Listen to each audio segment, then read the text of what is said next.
Hey, assalamu alaikum everyone. So I've been having a lot of requests to showcase the curriculum of the Islamic University of Medina. Now, I haven't been that long in the Jamia. I've only been there one semester. However, I have been taking the Arabic courses of the Islamic University of Medina prior to coming here. So I know how the Arabic program actually works and what it entails. So in this video, I want to show you guys what the Arabic program is. Specifically, what do you cover in each of the four mustawas, the four levels of the Arabic program. I'll be going over the main books that are used, how the books will be discussing the information, and how you'll be learning Arabic during the Arabic program. Just as a side note, I did put a link down below in the description of all of the Arabic books, like the PDF of all of them, of all the four levels. So you guys can go check them out once you're done with the video. So now let's look at the first level of Arabic. In the first level of Arabic, you're introduced to the main three books that will be spread out throughout the entire four-level program of the Islamic University.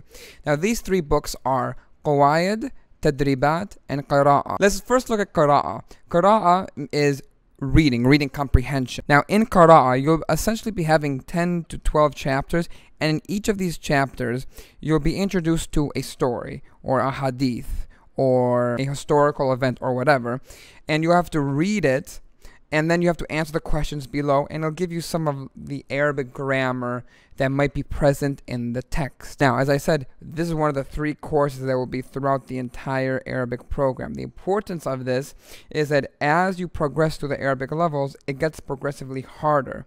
And as you progress through level 1, each of the texts do get progressively harder.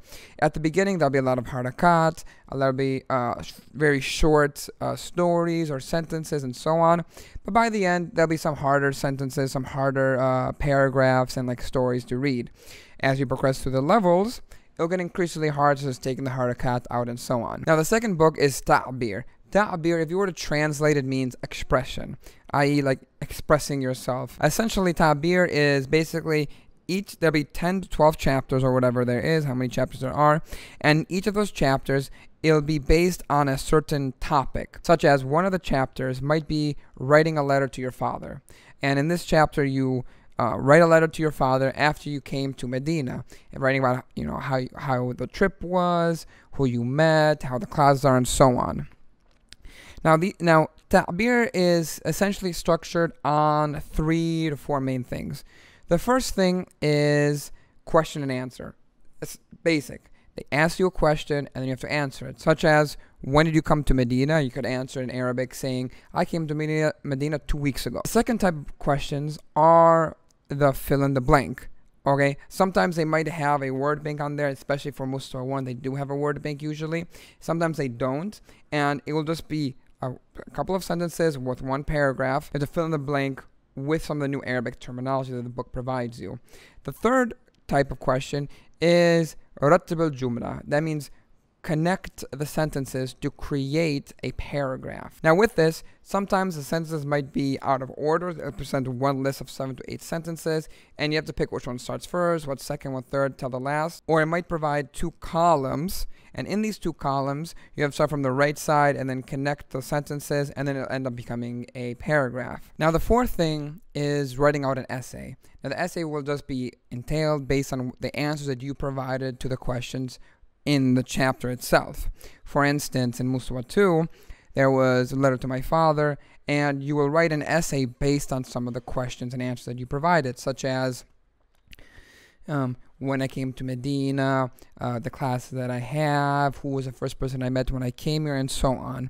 And generally, in a lot of Ta'bir classes, the teacher will mainly focus on how you're writing to see if you're writing grammatically correct, to see if you're spelling correct, to see if the way that you're connecting the sentences makes sense, and you will sometimes have to present your essay in front of the class, or at least that's what I had to do and some of my friends had to do.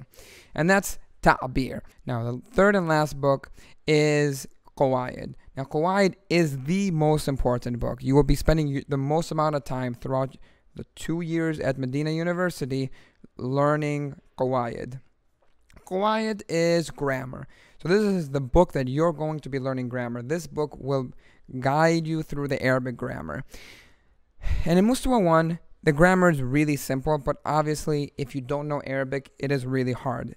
For me, even though I did 3 levels of Arabic, The qawaid in level 1 was the hardest just because it was something totally new to me. It was something I never had to deal with, and the way some of the things were phrased and the way that the Arabic grammar works was extremely hard, extremely different than English. Level 1 Arabic is very simple in hindsight. However, if you don't know any Arabic and you're getting into it right away, it's super hard. It's probably the hardest of the 3 books in level 1 just because there's so much is given to you, and grammar and the Arabic grammar is not hard, but when you start it off, it is really hard. It just takes a lot of time to get used to it. Now, this actually comes to a critique that some people have of the Medina books, is that the Medina books really put grammar front and center. You're going in there as a new student, not knowing any, like, some people come in there not knowing even Assalamu alaikum. There were some students who came into the university who didn't even know Assalamu alaikum. They were converts. They knew very little. And going into the university, going into the first level of Arabic and being thrown into grammar is super hard. However, it is important to learn Arabic, and that's something I do appreciate of the Medina books, the Medina series, in comparison to other ones that focus more on new words and linking sentences, because I think grammar is super important, especially when trying to read these books of scholars. Let's look at the second level of Arabic. Now, obviously, you will still have qira'a, ta'bir, qawaid on there, but I want to focus more on the newly introduced books of each of the 4 levels. So the newly introduced books in level 2 are Imla, Fiqh, Hadith.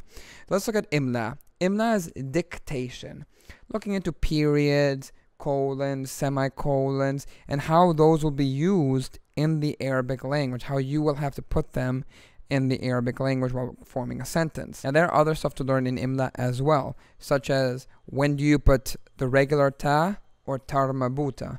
How do you use a hamza? When does a hamza come? And so on. Imla, for a lot of people, is the most boring, but also the hardest of the classes. I remember in my level 2 Arabic, we all saw that the Imla was the hardest one for some reason. I think Imla is the hardest one because these tiny things have like 5 or 6 rulings put into each of them that gets really confusing. For instance, there's a chapter in Imla in lesson 2 about writing at the end of the word an alif or an alif maksura. And the problem is that those are divided up into subcategories of alif and alif maksura. Alif has 3 categories of themselves, whether it's a fi'l, a verb, ism, a noun, or a harf, which is like a preposition. Now, within those 3 categories, it will have 3 to 5 bullet points about the rules that are implemented within those categories of the subcategory alif. Then we go to alif maksura, it will do the same thing, fi'l, ism, harf, and then within those 3, it'll have 3 to 5 bullet points on those categories of when to write alif maksura.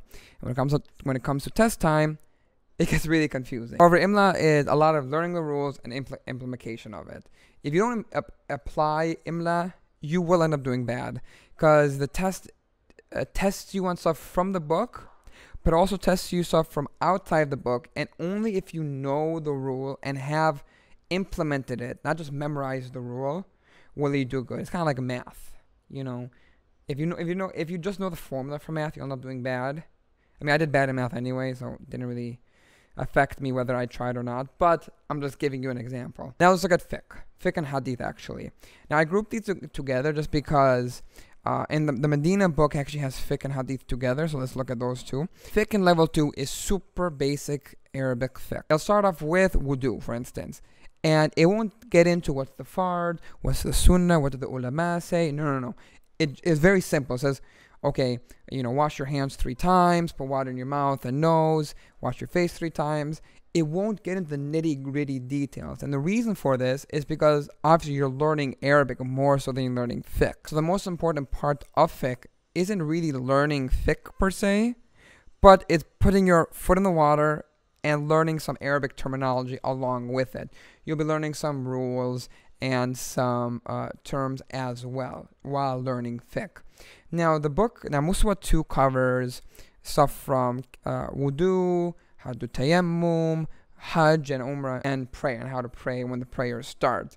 Again, it is basic stuff. However, the last part of Hajj is kind of confusing if you've never done Hajj, just because it's a lot to do with days, on learning what to do on the 9th day, on the 10th day, going to Arafah. That stuff was a bit confusing just to comprehend it, but also a bit confusing in understanding the Arabic part of it as well. Attached to fiqh is hadith. Now in hadith, in Mustawa 2 and 3, you'll be taking hadith, and in each of the 2 mustawas, you'll be learning a total of 20 hadith.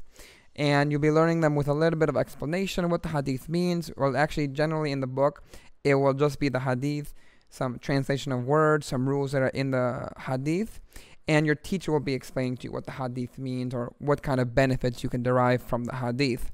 And again, these are simple hadith. There aren't really long hadith. You're not going to be reading, the hadith of Jibreel, like in the 40 hadith. You'll be reading hadith such as, لا تأكلوا بالشمال فإن الشيطان يأكل بالشمال, for instance, like, don't eat with your left hand because shaitan eats with his left hand. However, what some students find hard isn't even the new words that you learn. It's actually memorizing an Abu Hurairah, an Ibn Omar, or who was the Sahaba who transmitted the hadith and in which book it was taken from. That part a lot of students have hard time focusing on, just because in the exam they do ask, okay, who said this hadith? Who was the Sahaba who said this hadith? Okay, who is the book? What book was it written in? And again, that part, for me at least, and for some of my friends, was really hard, just because it's just memorizing names. Like a hadith, you understand the meaning, and then you'll be like, okay, now I know what the hadith says. But to know that Abu Hurairah said, transmitted this hadith, is a little bit hard. I suggest when you're getting into it, getting like a notebook paper and separating the hadiths based on Bukhari, Muslim, Abu Dawood, and then putting it down on Abu Hurairah and so on. This is memorizing at that point. Now let's look at Arabic level 3. Level 3, from what I've heard from some students, is the hardest level program, and in the base, from what I've experienced, it is. It is a little bit harder than level 2. And the reason for it is because everything is taken up a notch. There's a big jump from level 1 to level 2, but level 2 to level 3, there's even a bigger jump, and it does get a little bit harder. So let's look at some of the new books that are given in level 3 Arabic. Again, you will be having qawaid, ta'bir, qira'ah, and they're just taking up a notch. You'll learn some more grammar. In qira'ah on level 3, you'll have new words, but those words will be translated from Arabic to Arabic. And expression ta'bir, same thing. It's just question and answer. It's not something that drastic of a jump, in my opinion. Now, what is a jump is fiqh.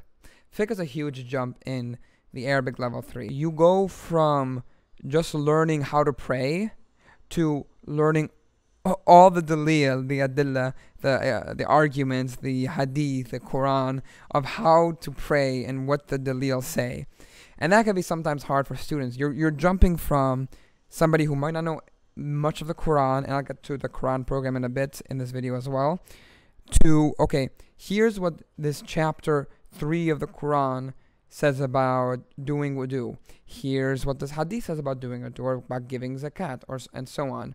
And it is a big jump compared to level 2. And a lot of students have it very difficult in this regard. And I even see it that is much more difficult.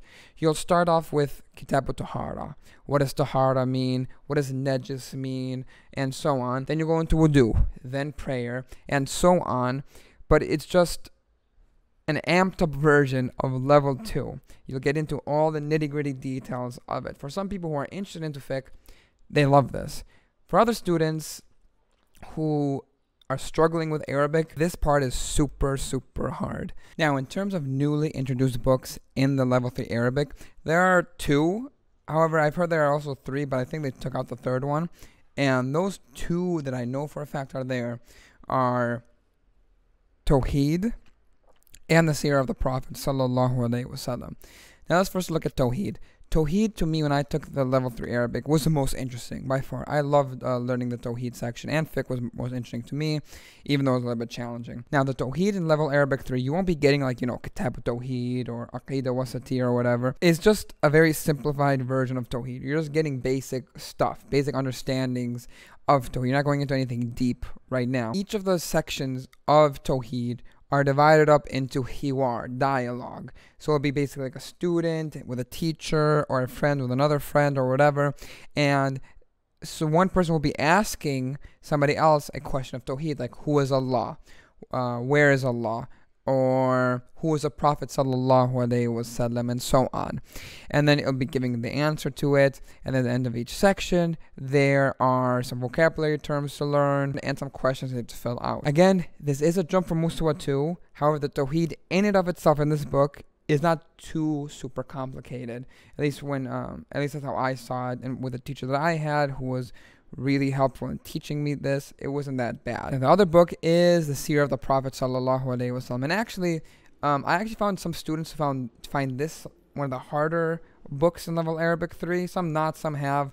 The reason being is because it's very interesting learning the Seerah of the Prophet sallallahu alaihi wasallam. However, the jump from Arabic is hard for students to take into. Essentially, the main thing you're going to be learning is these new words about events you might know or might not know of the life of the Prophet. This book is a little bit long. I mean, it's not like super long. It's not like this Muhammad man. It's not like this Muhammad man and Prophet, which I would suggest for all of you guys to read. It's a great Seerah of the Prophet book. But it does have harder words to learn. It is a little bit harder, more difficult in terms of the vocabulary that is used in this book once you're in that level. You also have to be learning about the life of the Prophet, how many people went and did Hijrah the first time, how many people were in Badr. And when I took the exams for level Arabic 3, not in Medina, but elsewhere, but I've also heard this from some of my friends, they said that they also had to answer these questions. How many people were in Badr? How many people went and traveled with the Prophet sallallahu alaihi wasallam? So it is a lot of nitty-gritty memorization with some vocabulary attached to it, which could be hard for some students. Now lastly, let's look at level Arabic 4. I have never done the 4th level of Arabic. However, I do know the books that are there, so I will briefly be talking about it since I don't have too much information on this section. Now there are 3 newly introduced books in this level of Arabic, and those are Tafsir, Nusus, and Tariq al-Khulafa al-Rashidin. Now Nusus, this I heard was the hardest of the new books in level Arabic 4. I don't know exactly what it is. I think it's translated as literary texts, and I don't know much about it. I know that you're going to be reading some text, analyzing it, looking at the words and how those words are used in the paragraph, in the text you're reading. So it's not like qara'a where, okay, what does this word mean? It's how is this word that you knew used differently based on the context provided in the text. I've heard in Musfa 4 this is the most challenging because it's very technical. However, again, I have never done it, so I really don't know that much about it. Now, the other book is Tafsir, and I did take a brief look at this with one of my friends. And again, you're just looking at the tafsir of some surahs. For the first one is Surah Al-Fatiha. You'll be reading Surah Al-Fatiha. You'll be getting what's the general meaning of it, and what does each of the ayah mean in terms of in looking at it from a tafsir point of view. And this is actually very interesting from what I saw from it. And I know some of my friends said this was actually a very interesting class, one of the more interesting classes given in the Mahad. Lastly, the other book is Khulafa al-Rashidin, where you're essentially going to be looking at the 4 caliphs. You'll be looking at the life of Abu Bakr, Omar, Ali, Uthman, their lives and how they were during their Khalifa. And the last thing I'll talk to you guys about, and this is why, and I brought this at the end for a specific reason, is Quran. In the Arabic program, by the end of the 2 years you'll be there, 4 levels, you will have to have memorized the entirety of Juz 1, Juz Amma.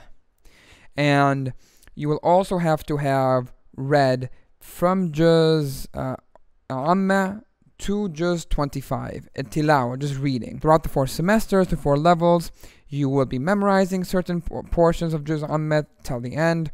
Then you will also be reading certain portions of the other Juz till Juz 25, so you get to practice on reading and recitation to your teacher. From what I've seen, they aren't that tough on this. At least teachers that I've seen, what my friends have told me too, that they're not looking too much into, oh, how's your tajweed? They look at it a little bit to see if you're reciting it properly, but it's not something super challenging. A lot of times, for at least during Muswa 2, we might get a surah a week that we have to memorize, even look up a tafsir of it. One of my teachers did that, the other one didn't do that, of looking up a tafsir of what it meant, and he would go into how do we read Quran better. and who to listen to while trying to memorize. Now that we finished all the Arabic level programs, what's my suggestion to you guys? How do you guys go about, before coming to Medina, or even if you can't come to Medina, you just want to learn some Arabic, how do you go about doing this? My suggestion is focus on memorizing the Quran from Juz Amma, so you have that portion memorized. For those going to Medina, for those who are not, that is one of the easier sections to memorize because a lot of short surahs. Have Juz Amma memorized. Read the Quran a lot so you can practice your recitation. In terms of Arabic, my suggestion is focus on the 3 main books: Qara'a, Ta'bir, Qara'a. Focus on those and try learning those if you can prior to coming here. The most important is Qawaid, just because that is one of the harder ones, more technical. But also, there are YouTube videos, as I said before, links down below in the description, of people who do explain it in English terminology. But those 3 books are most important because fiqh, hadith, and so on, you can learn later on. But learning the importance of your base, how to read, how to talk, and the grammar is most important. So that's it, guys, for this video. Just a brief overview of the Arabic programs, what you guys will be expecting when you go into each of the 4 levels, and so on. I hope you guys take a look down below in the description for the books. Take a brief look at them, deciding on what level you are based on how well your Arabic is, and try studying before you go to Medina, especially during the summer, some Quran in Arabic, so you don't go in blank slate and not knowing anything. Alrighty, guys, see you in the next video, and Assalamu alaikum.